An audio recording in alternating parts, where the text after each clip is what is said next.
இட்லி தோசை சாதத்துக்கு ஏற்ற மாதிரி ஒரு கருவேப்பிலை பொடி எப்படி செய்யறதுன்ட்டு பார்க்கலாம். ஸ்டவ் ஆன் பண்ணிட்டு கடாயில் 1 கப் அளவுக்கு உளுந்து சேர்த்துக்கோங்க. உளுந்து நல்லா வாசனை வர அளவுக்கு வறுத்து எடுத்துக்கலாம்.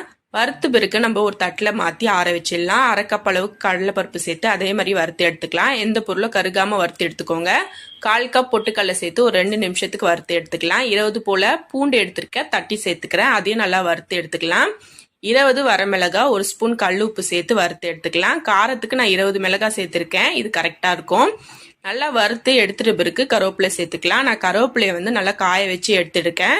உங்ககிட்ட ஃப்ரெஷ்ஷான கருவேப்பிலை இருந்தால் வாஷ் பண்ணி தண்ணி இல்லாமல் சேர்த்துக்கோங்க. நல்லா மொறுன்னு வறுத்து எடுத்த பிறகு எல்லாத்தையும் தட்டில் சேர்த்து ஆற விட்டுடலாம்.